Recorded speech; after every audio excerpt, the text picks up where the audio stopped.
On the wind-swept plains of Mongolia, in the year 1162, a child was born clutching a blood clot in his fist.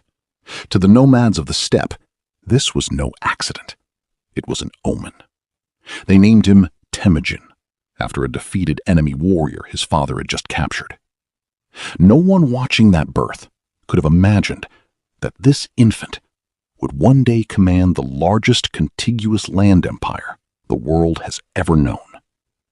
But before he became Genghis Khan, he was simply a boy fighting to survive.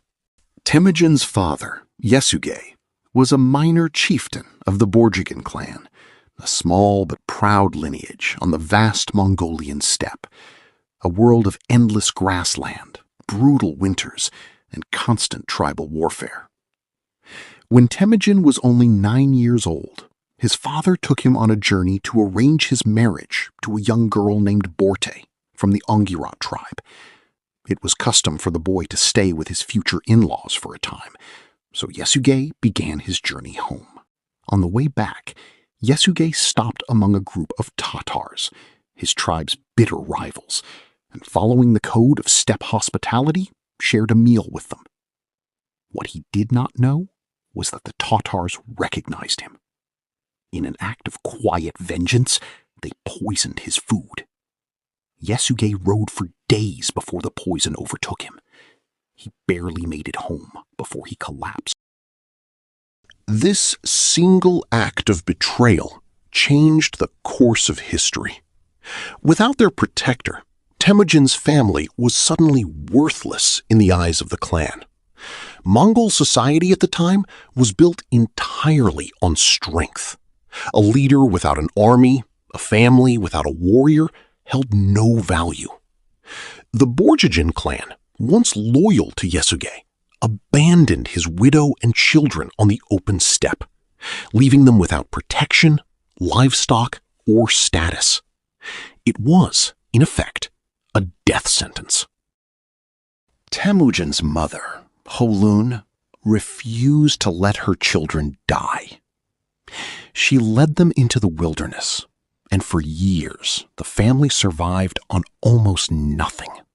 Wild onions, roots, marmots, and fish, foods considered beneath the dignity of proper Mongol nomads who lived on meat and milk. They were, in the eyes of their former clan, no better than beggars. It was in this crucible of hunger, humiliation, and abandonment that Temujin's worldview was forged. He learned 2 lessons that would define the rest of his life. First, that blood ties meant nothing if they weren't backed by loyalty and strength. And second, that the old tribal hierarchies of Mongolia, where a man's worth was decided by his birth, were fundamentally broken. He began to imagine a different kind of order, one based not on lineage. Even within his own family, this ruthless logic began to show itself.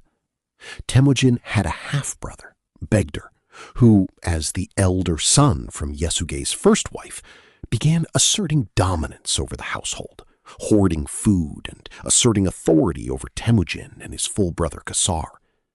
In an act that shocked even his own mother, the teenage Temujin and Khazar ambushed and killed Begder. It was a brutal, telling moment. Temujin would not tolerate rivals to his authority, even within his own family, even at the cost of blood.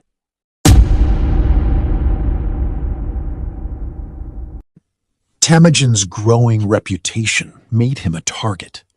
A rival clan, the Taichuid, captured him and locked him in a kang, a heavy wooden collar meant to humiliate and immobilize a prisoner. But Temujin refused to die in captivity. During a festival, he struck a guard and escaped into the night, hiding in a river with the hollow collar keeping his head above water as search parties passed within feet of him. A sympathetic family later freed him and gave him a horse. An escape that became legend, proof to future followers that Temujin was protected by fate. safe again, he married Borte, the girl his father had betrothed him to years earlier, forging his first real political alliance. But the Merkits, old enemies of his father, raided his camp and kidnapped her. Rather than accept the loss, Temujin sought help from Togrul, the powerful Kharat Khan and his father's sworn ally, and from his blood brother Jamuka.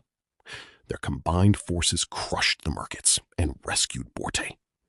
Temujin's first major victory, and proof that men would follow him not for his bloodline, but for the loyalty he inspired. For years, Temujin and Jamuka fought side by side, but the steppe had room for only one supreme leader. Jamuka favored the old aristocratic order. Temujin favored meritocracy, promoting the skilled and loyal, regardless of birth. The rift split their alliance, and Temujin turned on his former allies one by one. The Tatars who killed his father, the Kharat under Togrul, the powerful Naiman, and finally, Jamuka himself. His method was as calculated as it was ruthless. He dismantled the old tribal structure, mixing warriors from different clans into units of 10 called Arban, promoted commanders purely on merit, and absorbed defeated enemies into his own army instead of discarding them. By 1206, Temujin had achieved the impossible, uniting Mongolia's warring tribes for the first time in history. At a Kurultai on the Onon River, he was proclaimed Genghis Khan, universal ruler. He introduced the Yasa, a sweeping legal code, banning the kidnapping of women, mandating religious tolerance, and establishing the Yam postal relay system. Mongolia was no longer a patchwork of clans, but one nation, bound by law and loyalty.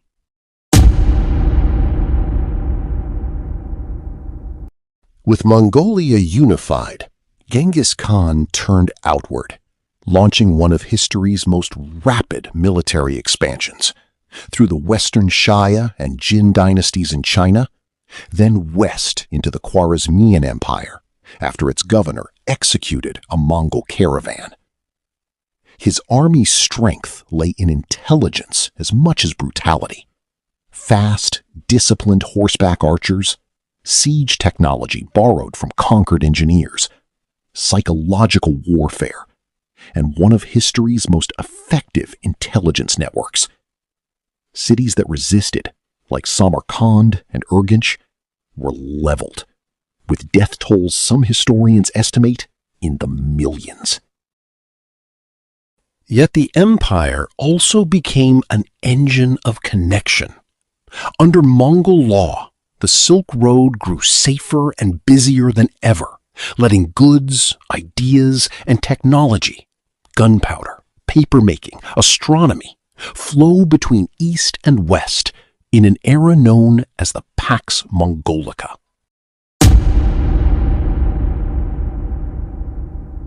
In 1227, during a campaign against the Western Shia, Genghis Khan died.